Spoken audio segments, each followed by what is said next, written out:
Hello, everyone, and welcome. So happy to be here with you this evening and really looking forward to this presentation tonight by Elizabeth Semmelhack, one of the world's foremost authorities on the history and cultural significance of footwear. And after Elizabeth's talk, we'll have a Q&A with all of you. This event tonight is the final event of many that we've presented over the past few months in connection with the exhibit Overboard by Andy Yoder, which has been on view at the Brattleboro Museum since October and is up for just about another week or so, up through March 6th. It's just a terrific project, and we're going to be sad to see it go. The good news is that Overboard is going to reappear this spring in the Washington, D.C. area, presented by the organization Cultural DC in their mobile art gallery. So in just a moment, I'm going to bring on Elizabeth Semmelhack, and she has a presentation that will last about 45 or 50 minutes. And then, as I mentioned, we'll do a Q&A. If there are questions or comments that occur to you during Elizabeth's presentation, if you're here via Zoom, please type them in using the Q&A button on your screen. That'll be more convenient than if you use the chat box. That's a little hard to monitor, but the Q&A button is, so the Q&A button is the place to put your questions and comments, and then we'll get to them at the end. If you're watching on Facebook Live, you can type your questions or comments there, and we'll keep an eye on that too. The other way you can participate in the Q&A is just to wait until it's actually underway after Elizabeth's talk, and then you can use the raise hand button on your screen, which will signal me to unmute you, and you can ask your question yourself rather than typing it in. All right, with that housekeeping out of the way, I'd like to ask Elizabeth to turn on her camera and mic now and join me. And while she's doing that, hi, Elizabeth. Hi. I'm just going to give a bit of an introduction. So Elizabeth Semmelhack is the director and senior curator of the Bata Shoe Museum in Toronto. She's curated over 30 exhibitions, including the blockbuster show Out of the Box, The Rise of Sneaker Culture. Her most recent books include Collab, Sneakers and Culture, Dior by Roger Vivier, Shoes, The Meaning of Style, Out of the Box, The Rise of Sneaker Culture, and Standing Tall, The Curious History of Men in Heels. Elizabeth's work focuses on the intersections of fashion, economics, and gender, with a particular interest in the history of footwear. She's widely quoted in the media, from the New York Times to Vogue. I should mention at this point, it's not really part of Elizabeth's bio, but I should mention that we're selling Elizabeth's books in our online gift shop for the museum. So if you're interested, you can find those at brattleboromuseum.org. One of the silver linings of this difficult period that we've all been living through is that by doing events like this online, we've been able to connect with artists and thinkers and experts like Elizabeth, whom we might not have been able to entice to come to Brattleboro in the dead of winter. So Elizabeth, I'm so happy you're here, very grateful that you've agreed to speak with us tonight, and really looking forward to your presentation. And with that, I will hand it off to you. Great, thank you so much. And as I said before we went live, I really do love this topic. So I hope that the talk isn't going to be too long. Okay, I'm going to share my screen and get to it. Okay, I just have to slideshow. Okay, so before I begin, I just want to acknowledge my position. I am a middle-aged white woman who has come to be utterly fascinated with sneakers and sneaker culture, but I really do approach this as an outsider and as a historian. So I just want to make that clear before I start. So for those of you who haven't heard of the Bata Shoe Museum, it was started by Mrs. Sonia Bata. She liked to say that she married a shoe man, Mr. Bata, and as she began to travel the world, she made a very astute observation, which was that people's feet are basically the same, no matter where you go. But what people have historically put on their feet is different. And so there must be cultural, environmental, a whole range of meanings that can be gleaned by starting explorations of culture from the footwear level, or from the feet up.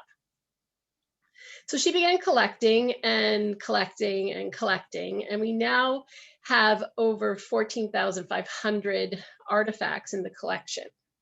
And she finally opened the museum in 1995. So we are currently celebrating our 25th anniversary. I started at the Bata Shoe Museum in the year 2000, and I asked a very innocent question, I thought, which was, why the high heel? Where did this idea even come from? And unbeknownst to me, it had never really been researched. And so I began to try to find its origin. And so just as a quick aside, I've traced it as far back as 10th century Persia, where I argue it was worn or developed to be worn in tandem with the stirrup, and that it was a masculine military equestrian tool. This is why cowboys still wear high heels. We just don't talk about it that way. And then over time, was transformed into a hyper feminine form of footwear. So while I was working on this is early 2000s, there was a push in culture suggesting that women in particular had a biological need to collect shoes. And by shoes, what was meant was high heels. Even when I would go to dinner parties or cocktail parties, meet people socially, people would say to me, "Oh, that must be a museum for women." And I thought, how odd, given that in our own culture, it's not as though women wear shoes and then go barefoot as an expression of gender.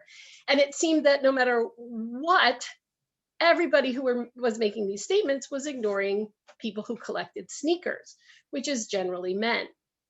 So after having worked on high heels for a considerable amount of time, I decided to shift my focus and consider the origin of the sneaker and how it had come to be associated with differing and changing and shifting ideas of masculinity.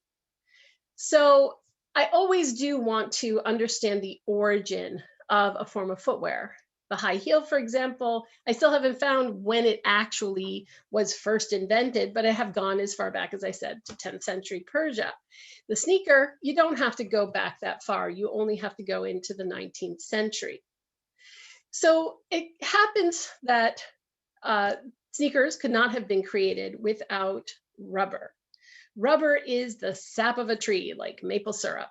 And it was always, for eons, used in the places where it grew naturally, which was parts of Brazil and parts of Central America.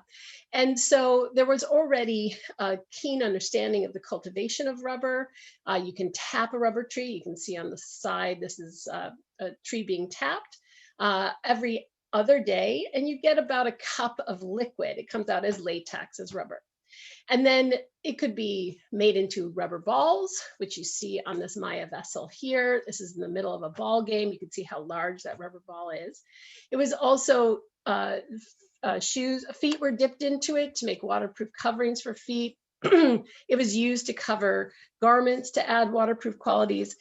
But what was most remarkable about rubber was that it was elastic and it was waterproof, and there was no place else really that seemed to have this material. However, it's great when it's in the jungle and it's immediately used.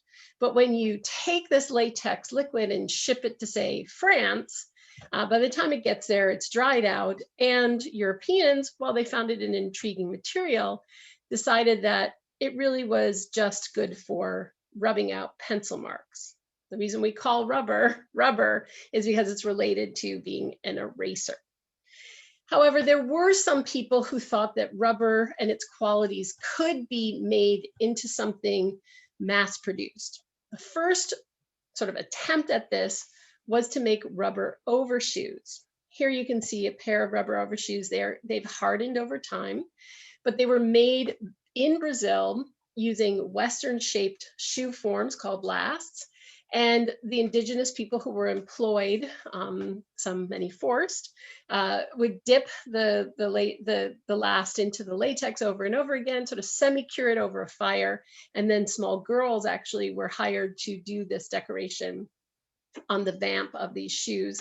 They were then shipped to places like Boston in Europe, and people couldn't believe this material, that you could stretch it on over your shoes.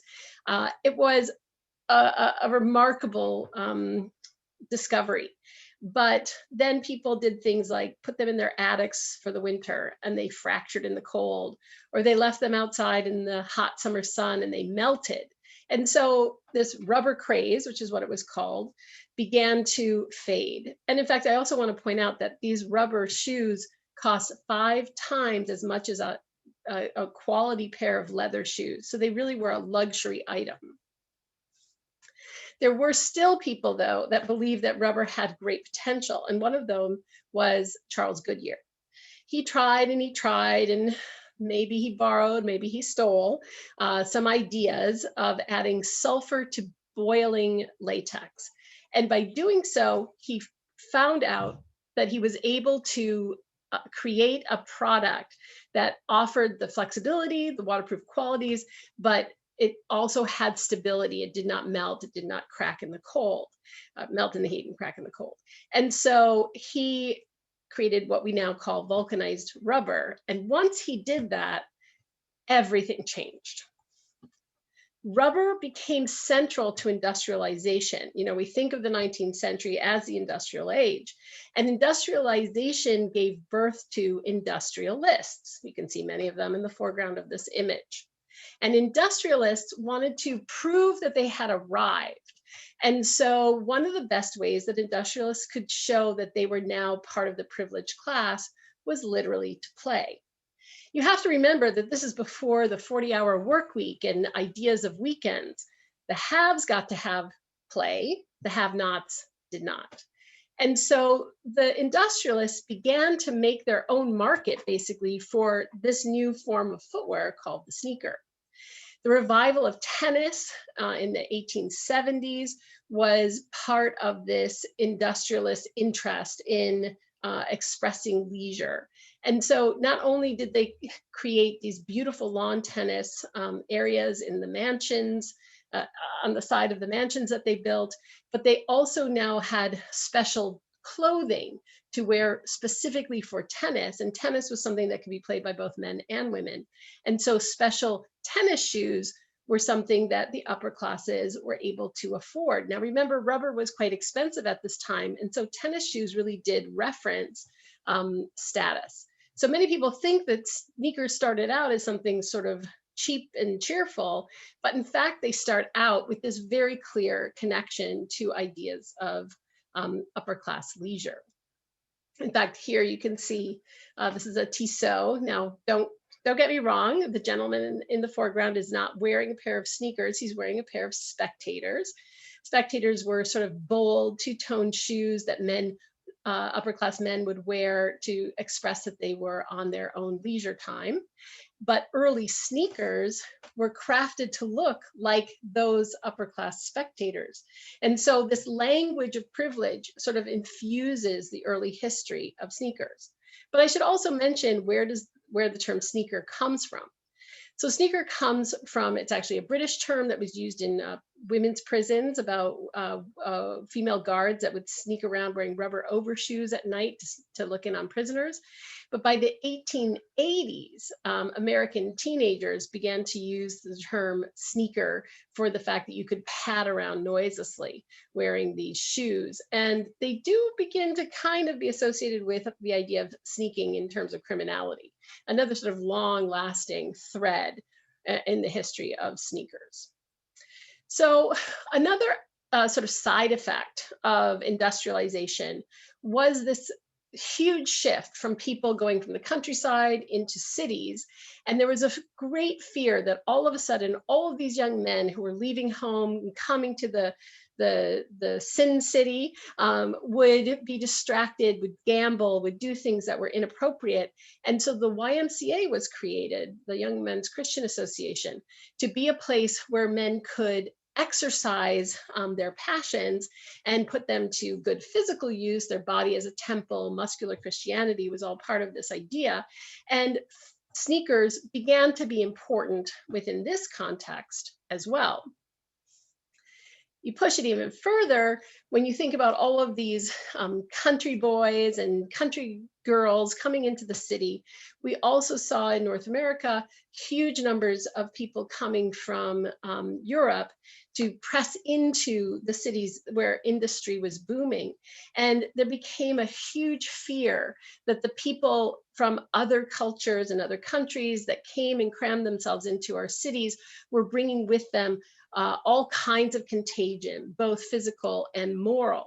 And so exercise also, coming out of this idea of the muscular Christian movement, became seen as an antidote that if we could offer more people exercise, such as kids going to public school, that maybe that moral degradation that we all feared, or the actual physical contagion could be stopped. This is in fact why Central Park is made.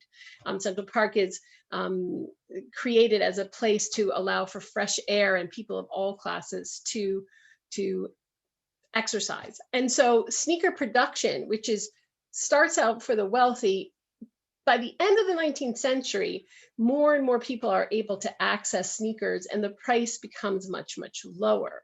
This also has to do, of course, with the secreting by the British Empire of rubber trees to places around the globe. So rubber itself becomes produced at higher rates. I want to point out basketball. I just want to stop and talk briefly about basketball because basketball has proven to be one of the most important sports related to sneaker culture and the importance now culturally of sneakers. Basketball was invented in 1891 by James Naismith, somebody from Ontario, which is where I'm at the moment.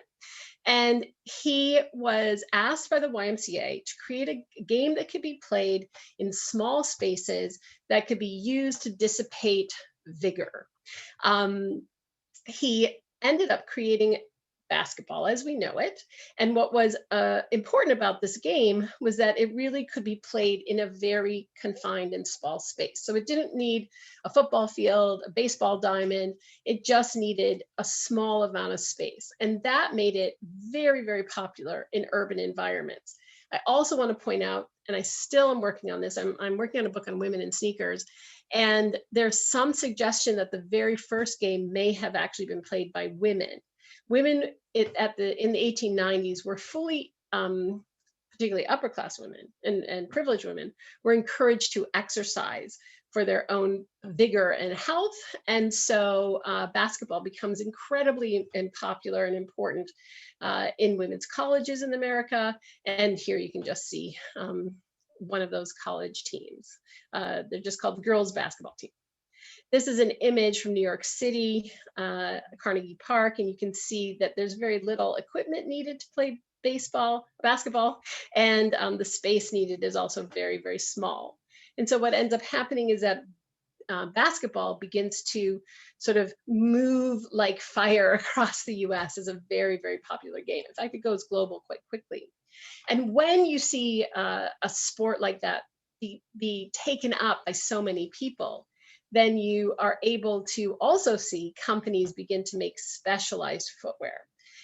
Converse made the Converse All-Star, which we still wear today, in 1917. This pair is from the Converse archives and it dates to 1924, but it remains a style of sneaker, a style of American sneaker that has changed very little over the century. I also want to point out that in 1917, of course, the world was embroiled in World War I. And something very dramatic happens, aside from the fact that it's World War I. But World War I was a war that brought devastation to the world in ways that had never been seen before because of science, because of industry, the machine gun, chemical warfare. But it also was innovations in medical care that allowed many of those bodies that had been devastated by the war to survive. But it was a very unsettling thing for many countries, that even getting men to sign up for World War I it was something like, I think the number was 1 in 10 people who volunteered was found, only 1 in 10 people was found to be fit enough to serve. And then after the war, there were so many people who were injured that all of a sudden in the post-war period, there becomes great concern about the physical fitness of citizens of country, sorry, of countries around the world. Physical culture magazines, the YMCA, continues to be very strong at this time. And ideas of who makes the best physical man feeds into eugenic concerns as they're arising, and they will bubble to the surface in the 1930s as culture, Hollywood, nationalism begin to put increased focus on the male body. The female body also gets a new form of focus. Rather than the basketball playing females, college students of the turn of the century, all of a sudden, women in the 1920s are being told that they do need to exercise, but it's not to be lively, it's to be slender. And so slenderizing, exercising specifically for your physique, given that the corset has gone away, now you need your bodily muscles to keep you trim and in shape. Exercise becomes a focus specifically in how to make yourself sexually appealing. And I love this particular image because she's doing her VibroSlim exercises in her peignoir and her high heels. And there were many high-heeled sneakers for women in the 1920s. And so here women are somewhat participating in the idea of sports, but greater concern around their femininity is being pushed into footwear design for women. And the high heel is the most important signifier of femininity in footwear fashion at this time. And so you do see quite a few sneakers like this. By the 1930s, the Great Depression had happened, and all of a sudden, sneakers are being produced in other places like Japan and Czechoslovakia. Very inexpensive versions are flooding the market, and American companies begin to try to find new ways of getting the very few dollars that are being spent on footwear. And so they turn to something that we still see today, and that is endorsement or collaboration. So the first sort of commercial collaboration in sneaker history is with a Canadian, Jack Purcell. He was famous as a badminton star, and B.F. Goodrich hired him to actually help design a racket sport shoe that would bear his name, and they advertised the fact that he had been central to the design of the sneaker. And like the Converse All-Star, that sneaker is still worn today. The Converse All-Star, which, as I mentioned, debuted in 1917, only had the name of Chuck Taylor added in 1934. Chuck Taylor was a basketball enthusiast. There are sort of lots of stories around who he was or wasn't, but he was charged by Converse to go around the United States, teach basketball, and then sort of proselytize about the quality of Converse All-Stars. And so the story goes that people would call Converse to order Chuck's shoes, and that's how Chuck Taylor got his name. But both of these ideas of endorsements is something that we continue to see a lot in sneakers today. In 1934, Converse also did a collaboration with Mickey Mouse, or with Walt Disney. And Walt Disney was very careful as to who he would license his principal character, Mickey and Minnie Mouse, principal characters, Mickey and Minnie Mouse to. And this early collaboration with another, in this case, a media star, was something that really, again, was cutting edge, and we see play out again and again today. So as I mentioned, the 1930s was a moment of rising ideas about bodies. Eugenics, particularly in Italy and Germany and Japan, was paramount. And in Germany, well, in all three Axis countries, huge displays of physical fitness and exercise culture were done, such as this one that you see here with German youth. And sneakers become a part of the uniform of fascism. And it's interesting that as sneakers are becoming, this is the first time that sneakers are in many ways, they're most democratic. They're reaching the most people, more people than they ever had before, but it was in service of these very difficult social ideas. And I just included this image of the Keds because it's called the warrior, or the gladiator, sorry. And so these ideas of soldiering forward, of wartime that's presaging World War II, is actually being found at the sneaker level. Oh, my puppy is barking. I'm very sorry. I just also want to let people know that there's a misunderstanding about Adidas, or I think I need to maybe, can you hear the dog barking? Can you hear Danny? It's okay. It's okay. We can barely hear the dog. Okay, okay, yeah. It's okay for us. It's not disruptive for us. Okay, she's so new. I'm so sorry. It's okay. Okay, so I just wanted to point out, a lot of people think that Adi Dassler and his brother Rudy Dassler, they had a company known as the Gebrüder Dassler shoe company, and that Adi had given a pair of sneakers or track shoes to Jesse Owens in the 30s, and that he wore them when he won the Olympics. That's not true. He did not wear them to win the Olympics, but it is true that he was given a pair or a couple pairs and may have worn them to trials.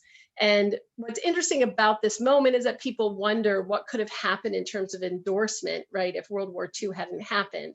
But of course, World War II made this kind of endorsement utterly impossible. And so it would have been an amazing story. Also, Jesse Owens would have lost his ability to compete if he had done something that commercial.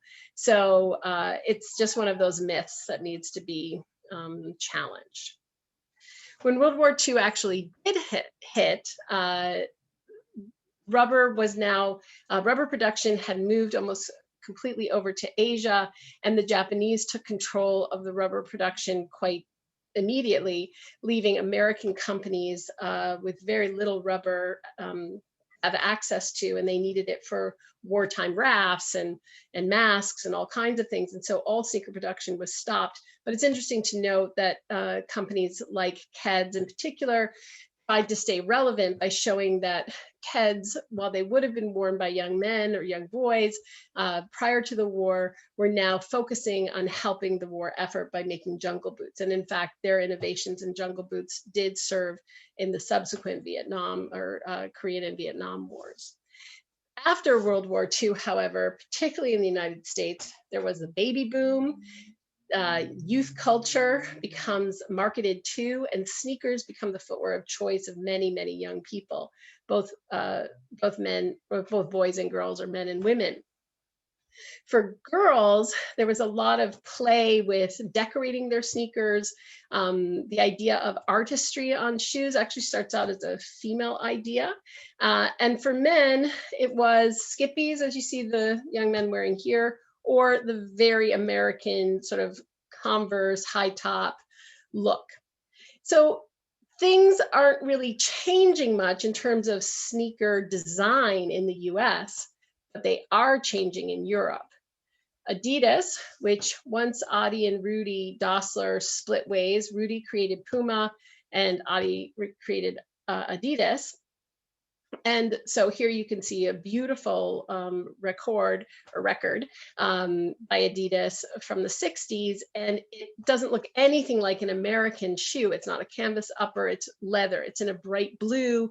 It has these recognizable branded stripes. And this caught the imagination of Americans when finally the German companies began to get into the American market. The German companies also did some very interesting marketing ploys, which I'll get to in just a moment.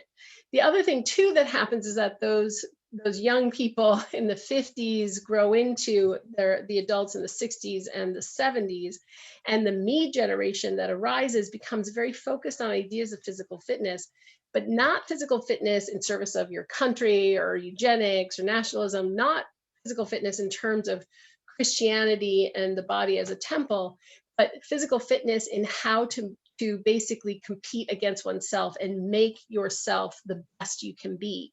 So competitive things like running, marathons become very popular. Tennis, also a sport that you can win, becomes popular.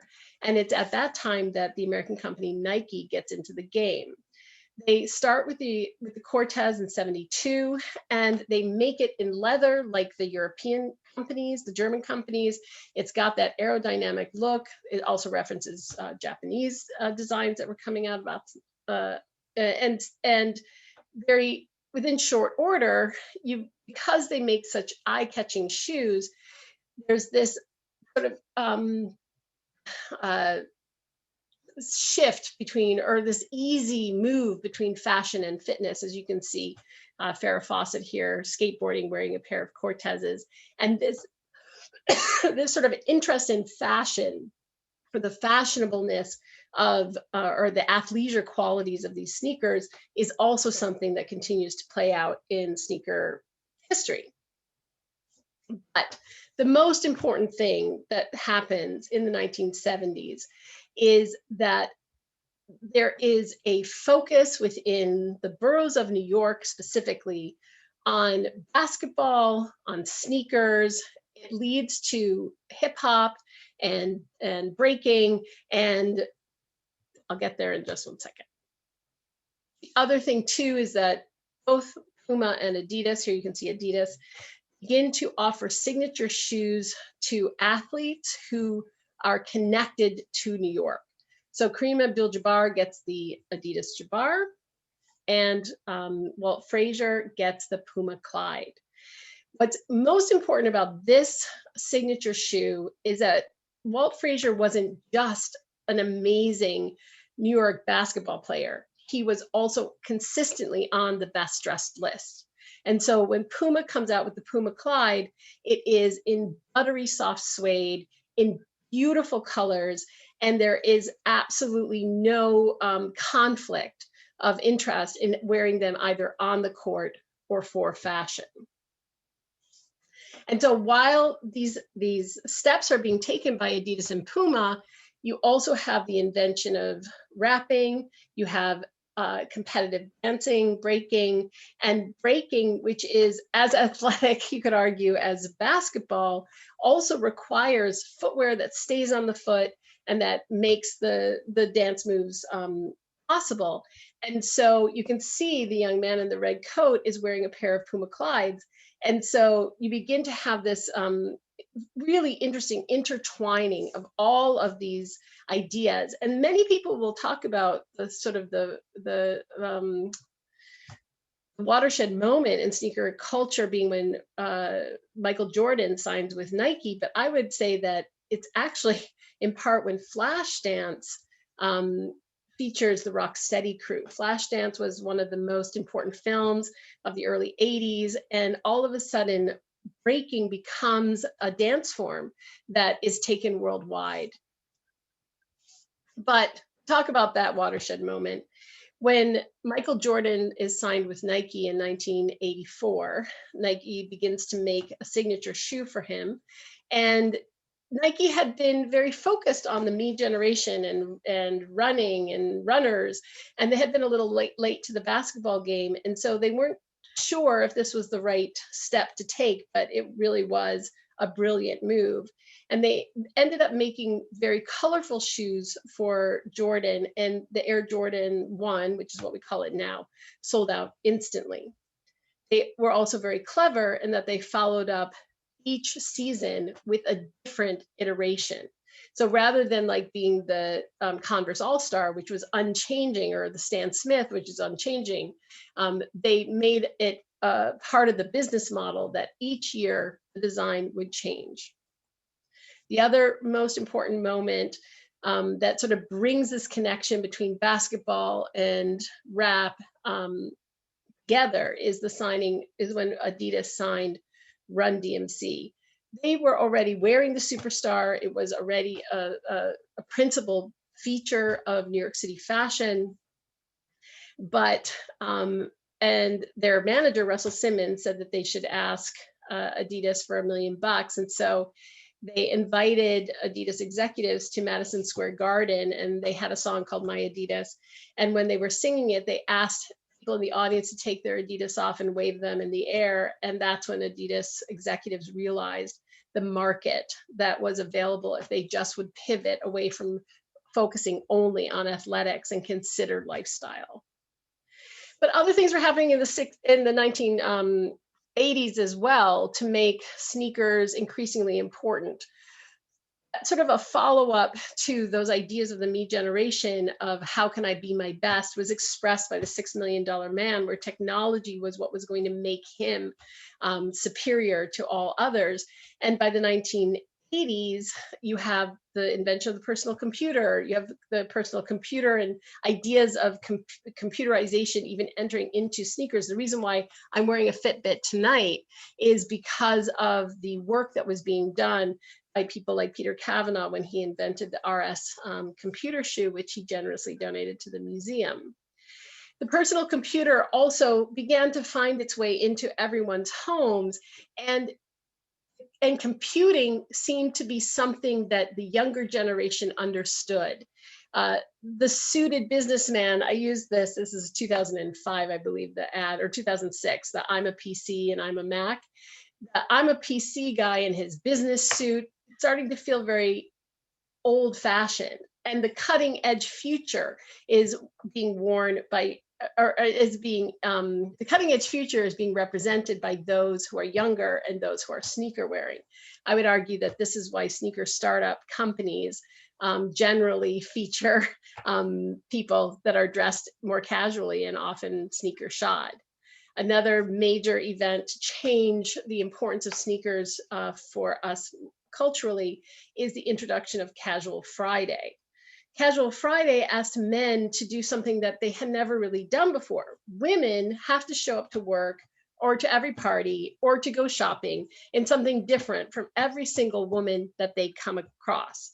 We are expected to be personal and expressive about ourselves and how we dress. We do not have a uniform of authority. Men, on the other side, have a uniform of authority, which is typically considered the business suit, and they can, in fact, dress alike all together and not have to, one, they're not maybe allowed to express individuality, but they also are not burdened to express individuality. So when Casual Friday came around, all of a sudden there was a panic. There's newspaper article after newspaper article of men saying that they had no idea what to reveal about themselves on that one day of the week when they were supposed to show maybe their weekend self. And so many men turned to sneakers because sneakers were already established as being linked to athleticism, to hypermasculinity. And so sneakers begin to be seen in the workplace much more broadly with the introduction of Casual Friday. But the meaning of sneakers and sneakers being seen as something important is also starts to be promoted through very racist concepts around who's actually wearing sneakers and how they are being used. So the Air Force One, this is actually its first iteration in 1982. It's pulled off out of production and comes back in the all-white form. And so the Uptown becomes a shoe that is associated with people who can, in the inner city, who can afford to wear a pair of fresh kicks every single day. They become a way of expressing that nobody is stepping on your shoes. They become connected with these ideas of hypermasculinity and power, but within an urban environment. And it is sort of really brought to the fore when Sports Illustrated does Your Sneakers or Your Life. There was a lot of concern about Black men not knowing how to control their spending habits, of them risking their lives for these things called sneakers. And it really was a very patronizing and racist approach, but I am more curious as to what this work was doing to the readers of Sports Illustrated. And I think the work that it was doing was it was conveying the idea that sneakers mattered, that they had value, that some people would pay hundreds and hundreds of dollars for them. Some people might even risk murdering somebody for them. And this begins to push the hype around sneakers. So as I had mentioned, the Air Jordan very cleverly offers the Air Jordan 1. Well, they eventually get numbered. The Air Jordan 1, the Air Jordan 2, the Air Jordan 3, the Air Jordan 4. And this also feeds into ideas of collecting. If you have the Air Jordan 1 and the 2, then you must get the 3 and the 4. If you have the 6, oh, you're missing the 5. And not only does this like breed desire, it also is a way of fitting into traditionally male ways of collecting. Women are not told, or women are not imaged as collecting in ways that are quote unquote rational. I went by a shoe store, I saw a pair of shoes that I loved and I had to buy it. That's not generally how men are conceived of or represented as consuming. They're represented as consuming with rational approach. And so like baseball cards or sneakers, having one in a series, and if that series also begins to increase in value, if it becomes a collectible, then that's even more sort of a reason for you to be able to spend the money on what you might actually just want. I also want to point out that these narratives of the rough inner city life very much connected to ideas that Americans were used to about the cowboy image. It's just that now the cowboy image was somebody who's pulling himself up by his sneaker strings in the inner city, but the main thrust of the concept is very similar. It's that it's the Wild West, but now it's the wild inner city. And it adds even further sort of machismo or masculine ideas to sneakers. And then you begin to have very limited release drops. This is the Nike Pigeon. It came out in 2005. And when Jeff Staple created it, he did not know that there was going to be this huge lineup, created a sneaker riot. But now you begin to see more and more and more of this desire, this need to stand in line, to consume. And when you finally, in the 90s, have the arrival of someone like Allen Iverson, who is so bold in how he presents himself, in that he's so driven to be authentic to his interest in fashion, his interest in music, his interest in basketball, and his signature shoe really sort of takes the world by storm. And so by the time you're getting ready to step into the 2000s, you now have sneakers mean something. Sneakers have value. Sneakers are connected to multiple aspects of culture.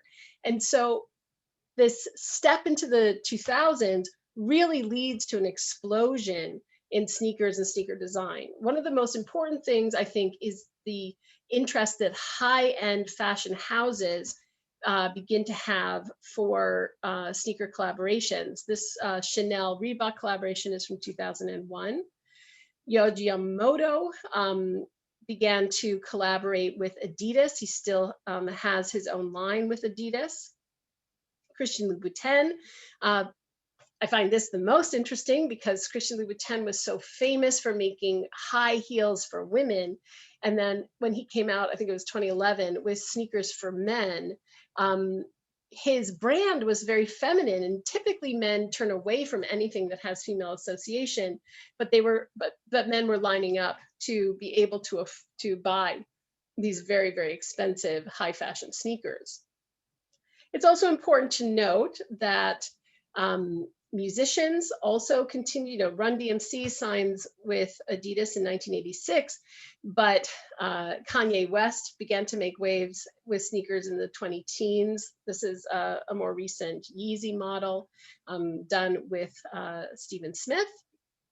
Travis Scott has been very famously working with Air Jordan brand. The Cactus Jacks that you see here, he's wearing courtside, and the colors are based on the Houston Oilers, which was his favorite team when he was growing up.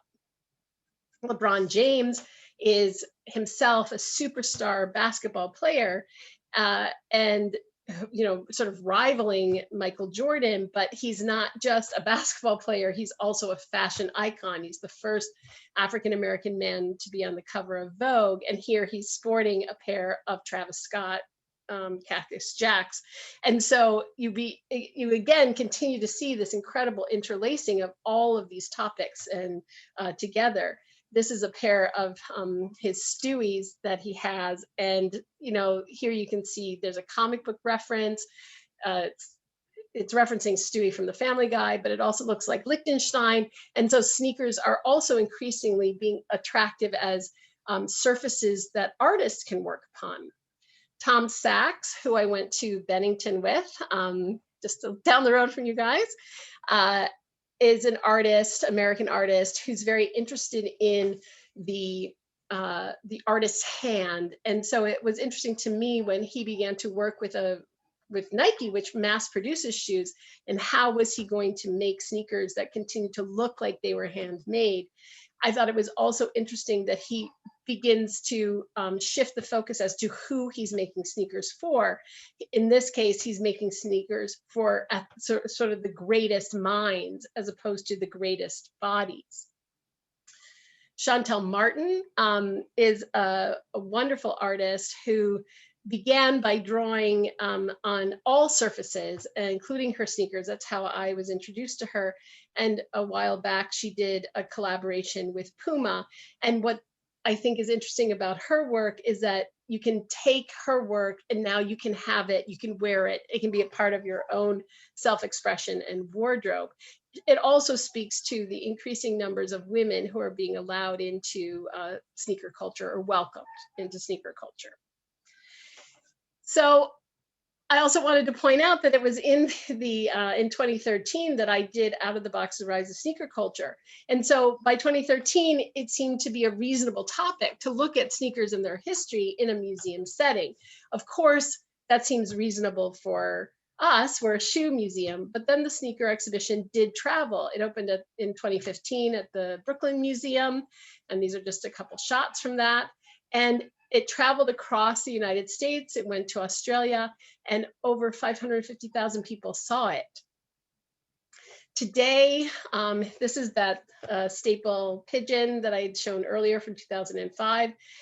Now StockX, the stock market of things, allows you to see how much actual monetary value people are putting on sneakers. Here it says the last sale price is Canadian $41,986 for a single pair of sneakers. So these ideas that sneakers have value that go all the way back to the 1990s are still playing out today, but at increasingly amazing sums of money. Sotheby's, and Sotheby's for sure, is an auction house that's known for its sale of fine arts, and it's now auctioning sneakers. A lot of people are uncomfortable with this idea of sneakers as a form of investment only. And so one of my favorite designers, Frank Cook, who you can see on the side, he worked on a collaboration with Nigel Sylvester, the first BMX athlete to be signed by Jordan Brand.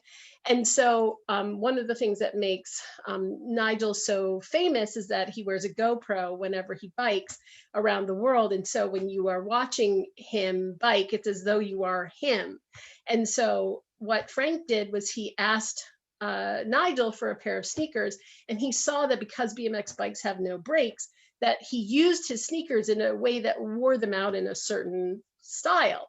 And so what Frank ended up doing was he had each of the shoes, each of the Nigel Sylvester Air Jordan 1s, hand distressed, so that in places where Nigel himself would have distressed them. And what that does is it makes it almost like when you're watching Nigel Sylvester and you feel like you're Nigel Sylvester when you're looking at his GoPro, now you can actually wear his sneakers and make it feel like you're stepping into his shoes, but it also frustrates the resale market. resale market, you're supposed to have sneakers that are pristine and never worn, but these are hand distressed each pair, and you can't tell if that that wear is from being worn by the consumer, or if it came packaged that way. And finally, this has made a lot of news when Elon Musk was seen, quote unquote, seen wearing a pair of artifact sneakers to the Met Gala. It created a huge desire for these shoes, but they actually aren't real. They're virtual. Artifact makes virtual only sneakers that are that use blockchain so that they cannot be reproduced. And this is now suddenly catching fire. And so collectibles of sneakers may now go into the completely virtual world. So sneakers still have a long way to go. They have this incredibly rich history.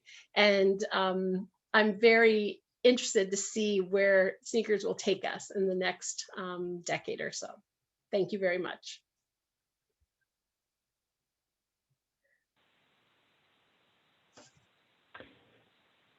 You did it. That was fantastic and really fast. Wow, you crammed in so much. I've taken so many notes. That was amazing, Elizabeth. Thank you. You think that it would be okay if I just let my puppy in? Because I can see she's really stressed. I'll take 2 seconds. Okay, I can. I'll put you on super loud so you can talk and I will be able to hear you. Okay, sorry. Yeah, it's no problem. It's okay. Okay. We're gonna look at this cyber sneaker and try to understand what on earth that means. That it's a virtual sneaker. I hope when Elizabeth comes back, she's going to be able to explain that. Thank you to all of you who are here in the audience tonight. I'd happily invite you to please weigh in with your questions and comments at this stage, and I'll get them to Elizabeth when she returns. I see a couple questions being queued up in the Q&A, and I see someone has raised their hand. Okay, so, I'm here. I'm back. Okay, no problem. Thank you very much. This is the first time I'm doing one with nobody to watch the puppy, so thank you. Yeah, this is your new rescue puppy. Yeah, right? So I've had her for 2.5 weeks, and she's already had a rough start. So she did great. So Elizabeth, we have a few questions. I have a number of questions. Okay, good. But I want to just pick up right where you left off, because I don't understand what you're saying about this virtual sneaker. Like, what do you mean it's virtual? What is that? Is it this sneaker does not did he exist. not have something on his feet? No, it was digitally added. In the image, Correct. in the images of him? Yeah. Oh, how interesting. So you can okay. You can acquire this sneaker from Artifact, and I think it's sold for $15,000, and it is a virtual thing. It only exists in the virtual world, but because of blockchain, it is unreproducible. So blockchain is what's allowing artists who work digitally to make unique works. And so that's exactly what you're looking at here, but it can be projected so you can move it around, and you can, sort of physically move it in space. I mean, not physically, virtually move it in space, but it is not a physical item. So if Elon Musk owns that one. He doesn't, somebody else bought it, but yeah. Oh, I see. And they put it on Elon's feet? No, Elon Musk borrowed them. Oh my God. Okay. All right. So forget about Elon Musk. If I own one of these virtual sneakers, then the way I use that is like, I basically like put them on I use that basically as like an image that I own and that I can incorporate. Yeah, and you can manipulate put wherever I want. Yeah. And so I may be speaking out of turn here, but also I think that if you are in the virtual world, you can wear them, right? Okay. All right. Okay. Well, I'll have to do some research on my own. I don't want to take up more time with that. We have some people who've written in questions. And Deb Schiller, I saw that you had your hand raised for a moment and now you don't. So maybe you've typed in your question instead, which is totally fine. But one way or another, let's make sure we get to your question. So Elizabeth, the first question that came in like 1 second after you started speaking. Uh-oh. It was, hey, Elizabeth, what's on your feet right now? Yeah, you know what? That is the challenge of my job. I know that anything I put on means something. I also have really big feet. And so I am like a shoemaker whose children have no shoes. I am a shoe historian and have very few shoes. So I'm in fact barefoot at the moment. Fair enough. I would have had slippers on, but the dog has is consistently running away with them. So. Okay.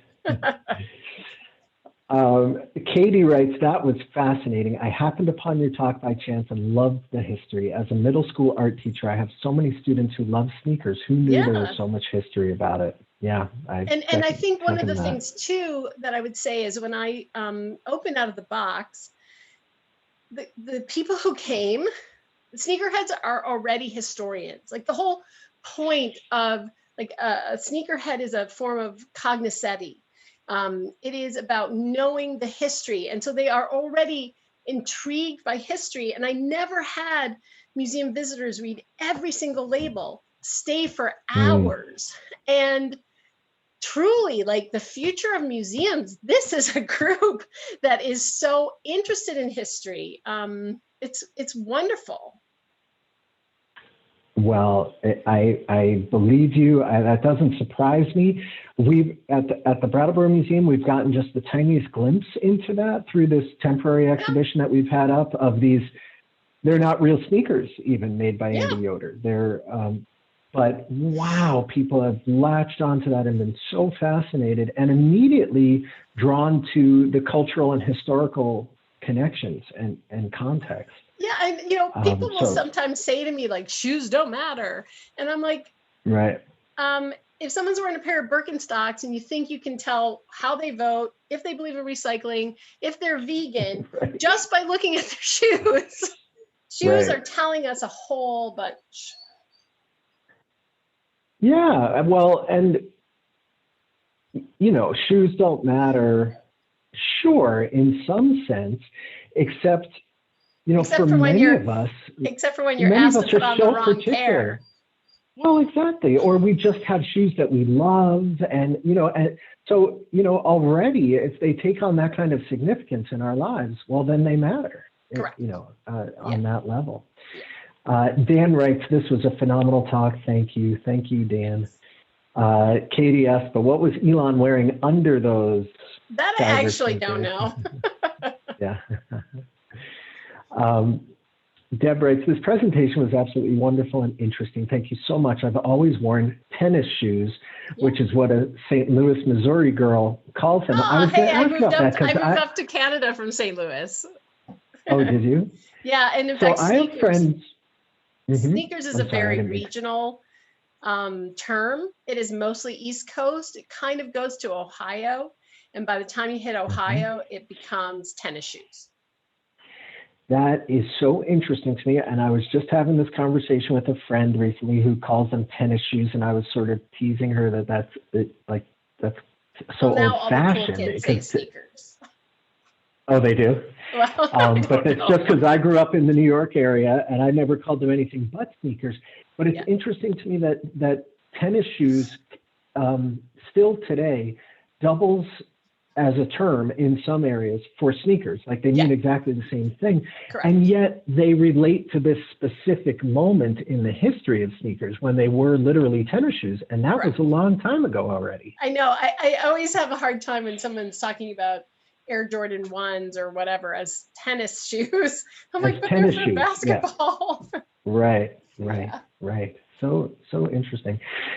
Deb also writes, whenever I shop online specifically, I look for something in the description that says inside feels like a sneaker, because then I know the shoe will be comfortable. Yeah, be comfortable.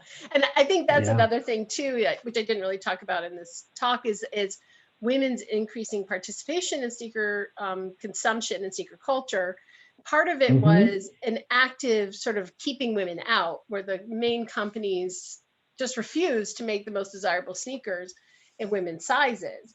But now that's changing. And I think that they're giving high heels a run for their money, because now you can buy a very high-end pair of sneakers, say Balenciagas. So you're getting all of that status and high fashion expression through the brand choice, but you're able to do so comfortably, right? Interesting. And I'm glad you elaborated on that, because when the story that you told about sneakers really took the turn with basketball and these iconic men's basketball players, correct, and also rap, it felt a little like women got left in the dust there. Like a minute ago, we had Farrah Fawcett wearing the Nike Cortez, correct. But now it's all about these manly men. But it's, I mean, I only had 45 minutes to talk. But I didn't talk about step aerobics and all of the sneak, the Reebok freestyle. But what happens is, I don't know if you remember, but when the Long Island Railroad strike happened in New York, a lot of women had to walk to work, and they began to pair things like the Reebok freestyles with sort of like a bobby sock and their business suits. And they were mocked mercilessly. It wasn't cool. It was, they were mocked. And so we have huge problems around ideas of femininity and desirability in sneakers. And, we have phenomenal athletes like Serena Williams, and yet people aren't lining up to buy her signature shoes the way they are other basketballs or other male stars. So there's still a long way to go. Okay. Yeah. That comports with my I'm obviously not an expert, but that fits with my general sense of the landscape around like who's really freaking out about sneakers and where's and I also think, I do feel this, that, I mentioned the conundrum that men found themselves in with Casual Friday, but also it is, it is good business to encourage men to participate in fashion. And so if sneakers can function as the gateway drug, then because they are so associated with ideas of hypermasculinity, you can then inculcate men into a fashion system that women have long labored under, but to great economic success. Interesting. Deb has a few other comments in here. Oh gosh, I remember in my teens that we all magic markered our Converse and Jack Purcells. Yeah. So you're nodding, Elizabeth. What's that about? And so was that comment by a man or a woman? A woman. Yeah. So one of the things that I do find really interesting is that women definitely decorated their sneakers starting in the 50s. And that whole idea of its being artistic was very feminine. And even all the way up until the 1980s, Reebok does this collaboration with Kate Knudsen, who also sort of like the hot glue gun had been invented and made available to the average consumer. And she's taking kind of a new wave aesthetic and hot glue gunning, toy animals and things onto sneakers. All of these things that we now consider to be part of customization were very feminine. And something happens in the 2000s that allows it to shift to now a masculine pursuit. Interesting. Now, Dan asks a question that I feel like you spoke to a little bit, but maybe you want to say a little more about it. Is there any indication that the sneaker companies targeted Black markets? So, there is that whole, so I write in Out of the Box that I do very strongly feel that Black people were marketed through. And what I mean by that, it's sort of now people will use the term blackwashing, right? And so that cool is coming out of what is identified as Black communities. And then it is that coolness is then being sold to the larger consumer base, which is white. And I agree that that is how a lot of this has historically created the hype. Yeah. Mm-hmm. Mm-hmm. And so I do also think, though, that sneaker companies make products, and then they do rely on cultures to transform them into objects of desire and cultural importance. But then that is leveraged to sell more product. So, Sure. capitalism. So many of us, I think, hear a story like that, and our antenna automatically start thinking about, like, well, this must be an exploitative, situation in some way. Would you say that that's the case here with the relationship between the sneaker industry and Black community? I think it is complicated, because I do think that the work that has been done to make certain sneakers have such incredible cultural importance, it's really, like, that's work worth looking at and appreciating, and acknowledging that was work that came up and organically grew. So how companies, I think it was British Knights who had one of their PR people said at one point that, the best way to get a kid in, I don't know, Northern England to buy a pair of sneakers is to have a Black kid wear them. And so it's not, so I think that, those kinds of blatant approaches obviously are exploitative. So it is complicated. Sure.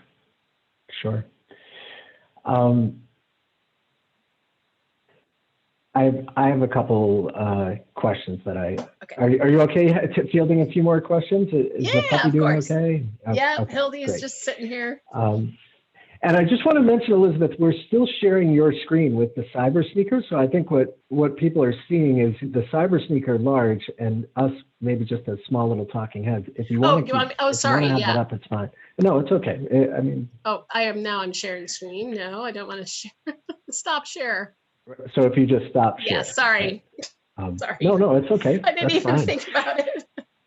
Yeah, no, me neither. Okay, so here's a question for you. Okay. And you can layer on all the qualifiers and disclaimers that you want. Like, it's on this particular day at this moment in time. Okay. If there are up to three specific sneakers in history that you would want to tell us to go do our, look up this one and learn about this one and start digging in here. What might they be? Or just favorites that you have today at this moment in time. Well, I mean, I do think that it's incredible, right? That Converse could make a model of a shoe that we continue to wear today, and that has over the years taken on such huge meaning. It's become an anti-fashion statement. It's become, now it's a fashion statement with all the collaborations that they've been doing, Comme des Garçons and I don't know who else. I mean, they're doing a million collaborations. And so, I mean, my book is full of their collaborations. So I think it's interesting to, I feel almost like they're like Doc Martens, right? Like, become this staple of youth culture that gets reinterpreted and used over and over again. And so I find them to be a particularly amazing and enduring sneaker. Even the fact that Kamala Harris decided to wear a pair, right? And so, I gave a quote to The Guardian where I said that I felt that it was her sartorial equivalent of being able to show that she's taken off her jacket and rolling up her sleeves. Like, it suggests action. It's kind of anti-fashion. It's kind of cool. It's very American. And so I think that just thinking about all the work that just a single model, the Converse All-Star, can do, I think is really fascinating. The history of the Stan Smith is pretty funny, and so that's fun to look at. Yeah. Just because it was already a sneaker that was given to another tennis player. And so, for a very short period of time, well, actually not that short, it was 5 years, the sneaker had 2 endorsements on it. and so that's a very fun sneaker to think about. Oh gosh, I don't know. Every Air Jordan. That's great. Well, and every Air Jordan, when Tinker Hatfield takes over for the Air Jordan 3, he does a masterful job of trying to think about Michael Jordan's narratives, history, and lace them into the design for each year. And so, the Air Jordan 5, which was the sneaker that was sort of being suggested on the cover of Sports Illustrated, has fighter jet zigzag on it. And so if you want sort of to read a book in a sneaker, go read all the Air Jordans. All the Air Jordans. So that, so I have a follow-up question about that in particular, the Air Jordans, but which I'll come to maybe in a second. We have a couple other notes here from viewers. Katie asks, do you collect sneakers yourself? No.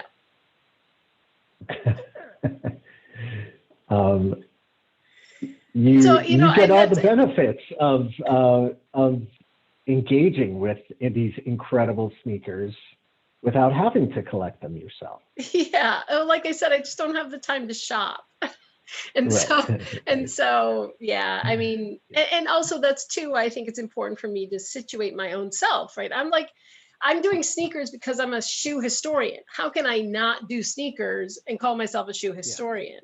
But, and that's why I am approaching it from that position of, I'm trying to figure out the work the sneakers are doing at the different moments in history, which is different than being somebody who really loves sneakers. I love history of sneakers.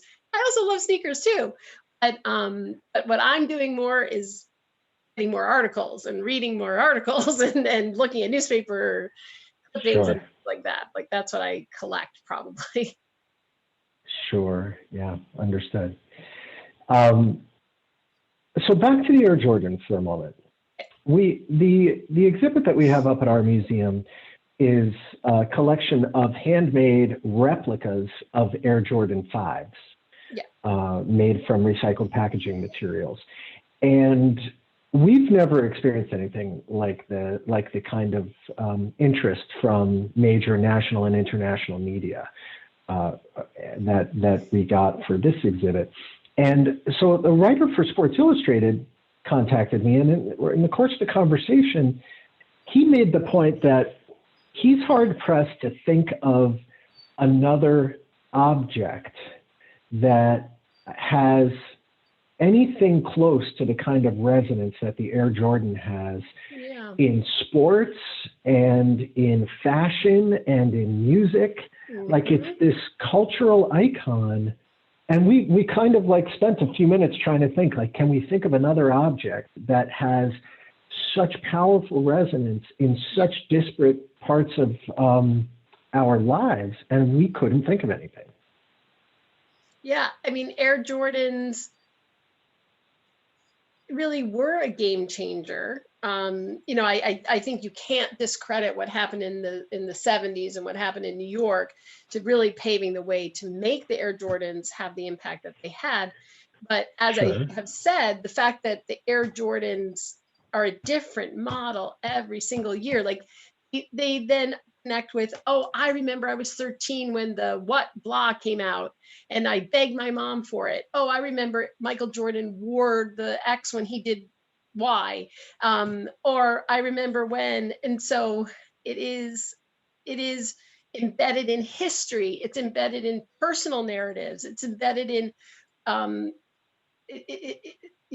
in, like you said, in music and fashion. And so they do really interesting work. And then when you think too, like what Tinker Hatfield has done with his designs for every single model, which is also itself so layered, you can see how meaningful they can become. Mm-hmm. Mm-hmm.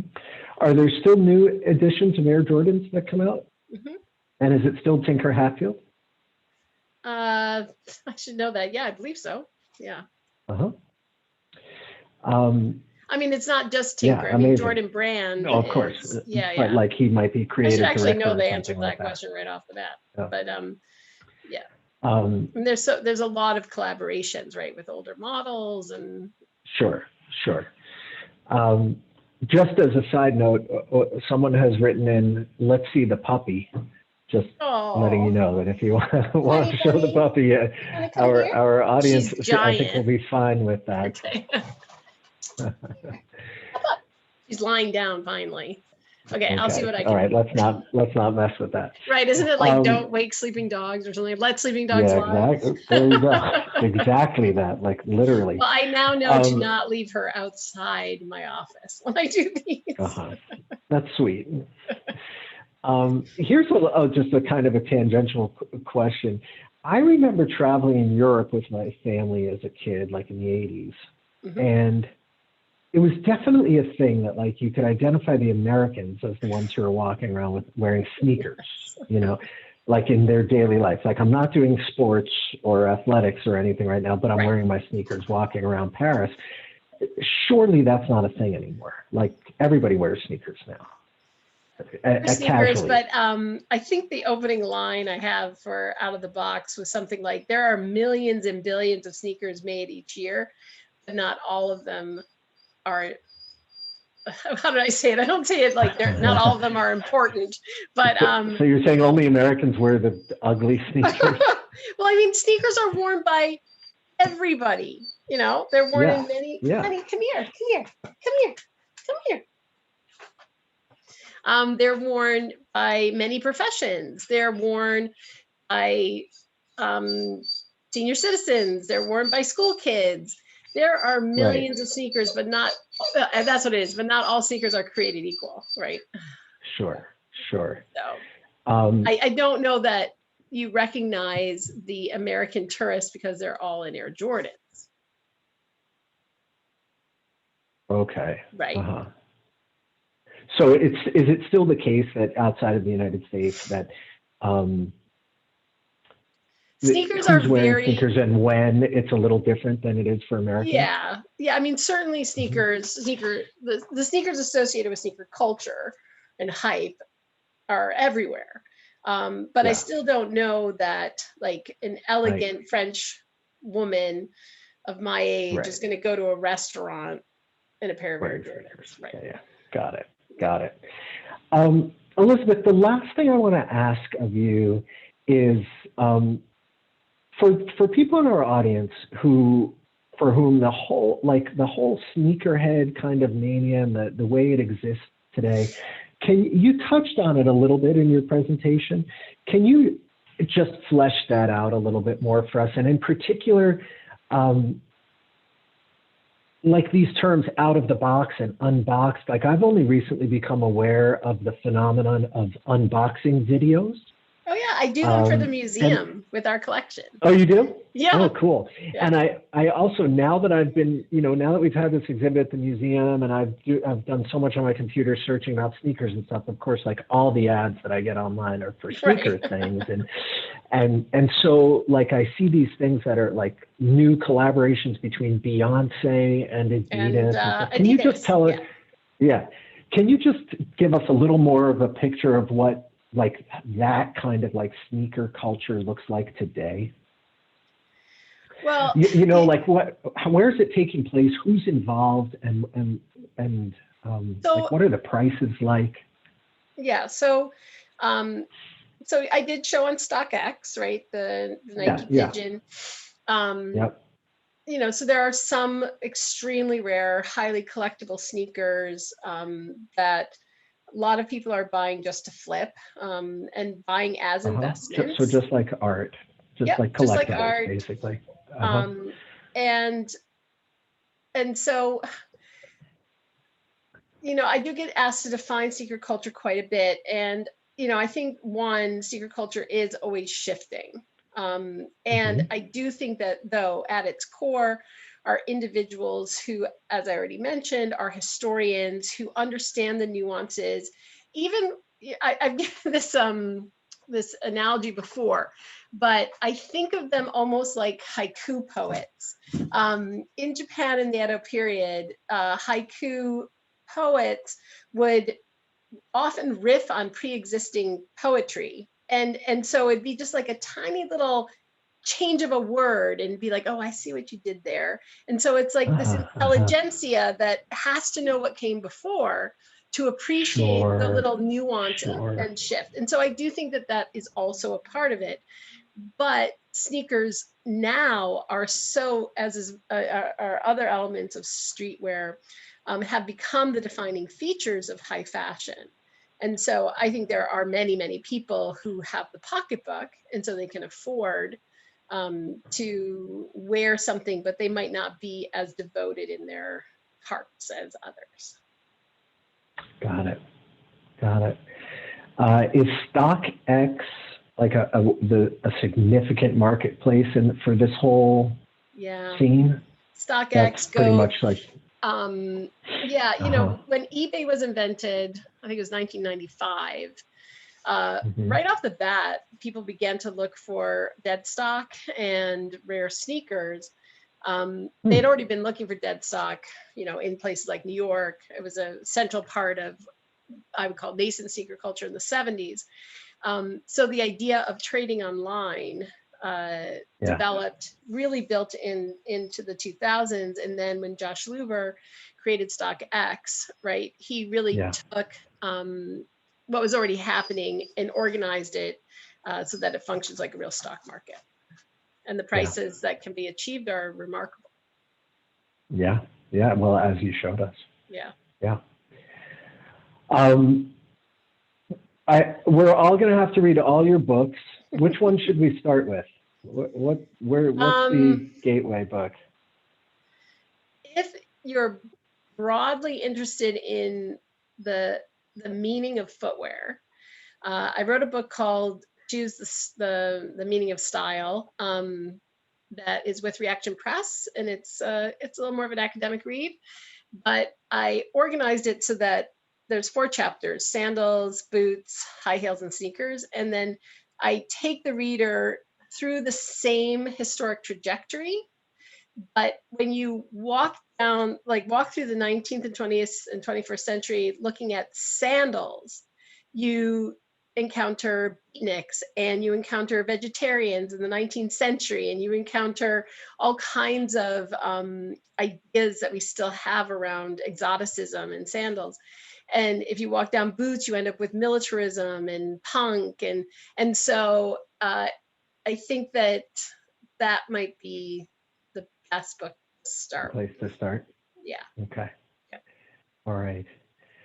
I can't thank you enough, Elizabeth, for sharing your expertise and obvious enthusiasm with all of us tonight. This was such a gift. Thank you. Thanks. Oh, I will say a new book that we just did, I wrote for our 25th anniversary, called The World at Your Feet. If you're just interested in a wide range of shoes and how varied shoes can be, and I wrote these little snippets of text to sort of convey that, that's also a great book. Great. And if people can't find your books, that they're the books they're looking for of yours at the Brattleboro Museum online gift shop, we can go to Amazon or wherever, and they're available worldwide. Okay.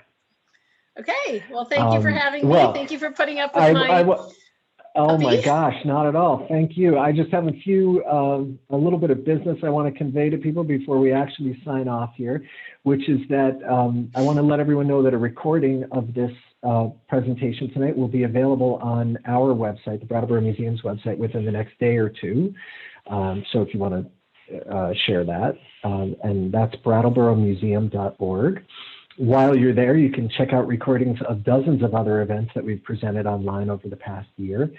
You'll find those under events and then video archive. And if you're in the Brattleboro area and have an appetite for an actual in-person, non-screen mediated art experience, well, you can come to the museum any Wednesday through Sunday, 10 to 4. We're there and we're open and there's plenty of room for social distancing. And finally, if you've enjoyed this event tonight and would like to make a donation to support this type of free programming, we would be extremely grateful for that. You can also do that at our website, brattleboromuseum.org, or perhaps you'd like to make a donation to support the Bata Shoe Museum in Toronto, which is where Elizabeth is director. Okay, I think that does it, Elizabeth. Thank you again. Stay safe, everyone. Take good care of yourselves and each other. I hope to see you soon. Good night. Good night. Bye. Bye.